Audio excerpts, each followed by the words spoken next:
Hello everybody and welcome back to another day at One Monkey Garage. I'm Dylan and today we are going to be continue sanding on the 76 Corvette. I know, we're still sanding and you're probably going to get about 2 or 3 more videos in a row of sanding and what I'm going through and updates on the Vette, trying to get it ready for the epoxy primer. Hopefully I'll get it in a primer in about a week and a half, maybe 2, just depends on how it goes with the priming. Right now I am just trying to finish up the back half of the body, of the main body. The doors are done. I still have the T-tops, the hood, the front and rear bumper that I have to order, as I had has urethane bumpers in 76 and both of mine have disintegrated, which is a common issue if it's not properly stored. But right now I'm gonna show you what I'm working on in the rear, so here we go. Alright, so currently what I'm working on is locating and dremeling out all of these. You can see right here, these are called gel coat stress cracks. So it's just a gel coat that's got a crack in it. It's not the actual fiberglass. But the issue is, I'm taking that Dremel tool. Let me show you that real quick. I'm taking this tool right here and I am dremeling, sorry about that. I am dremeling out all of those cracks. I worked last night, as you can tell, and I worked all of that, getting that dremeled out, and I still need to go a little bit more there. Same thing here and here. And I'm just trying to get rid of all these cracks. That way, once we primer it, block it, paint it, the repair is done and I don't have to worry about the crack expanding and going into my paint after all this work has been done. But I still have a little bit of work here to do on the sanding, like I said here, and this rear quarter should be done pretty soon. Like I said, let me show you over here. I did this last night. So right here you can see that fiberglass short strand hair. This is the first layer of the repair. Like I said, all of this has been dremeled out already. And then now I will have to block this down, and I'll get that done and I'll show y'all what that looks like once it's done. Okay, and here is the final step of the repair on these little gel coat cracks. As you can see, the Bondo final coat is a lot wider than the actual little area the repair is going to be. And that is specifically to give yourself room to completely feather this in, so that it is not, you can't see it when you put the primer on it. If you just put a little bit of Bondo on there, there's a high chance that you're going to be able to actually see the outline of the Bondo, because you won't have enough to blend it into the bodywork. This just gives you enough room to blend it in, so that will turn into looking something like this. This is all blended in.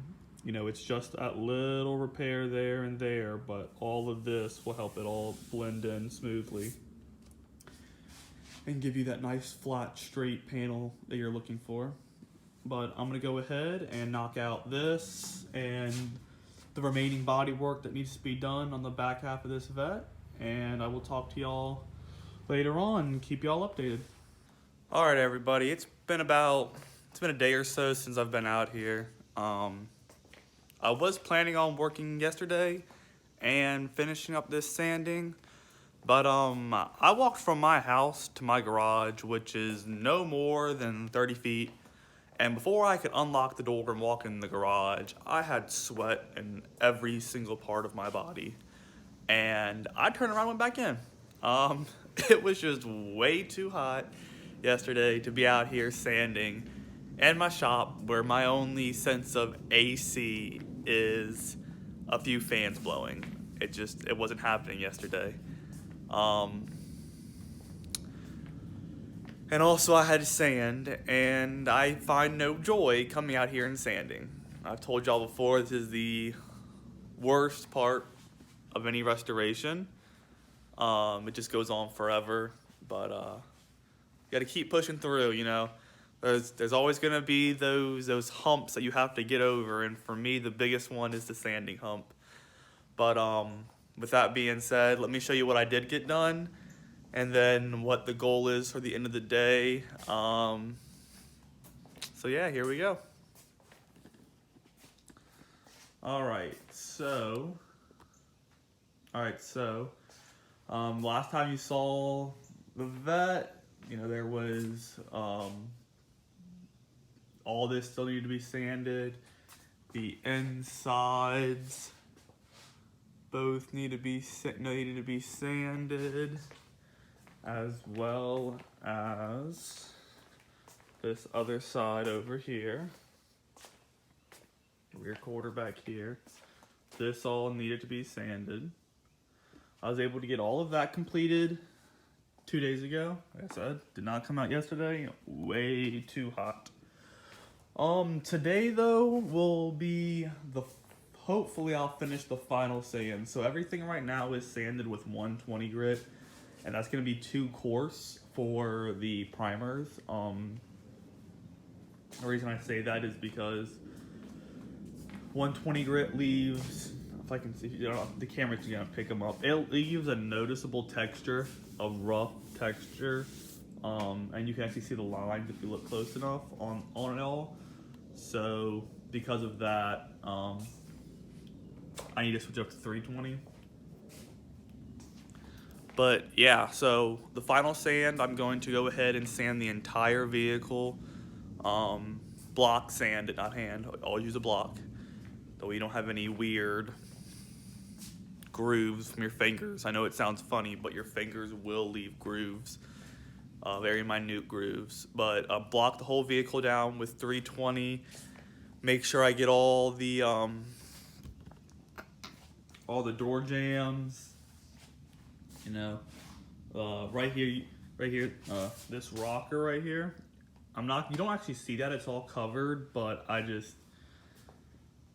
when I paint a car, me and my father is the painter.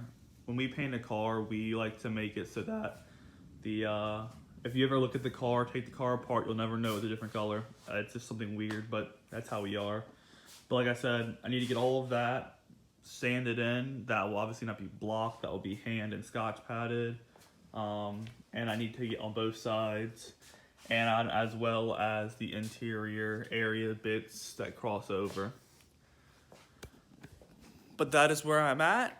So I'm gonna go ahead and get started sanding, and I'll keep y'all updated. Alrighty, so last time I saw y'all, we were doing the final sand on the C3. I was able to finish the final sand.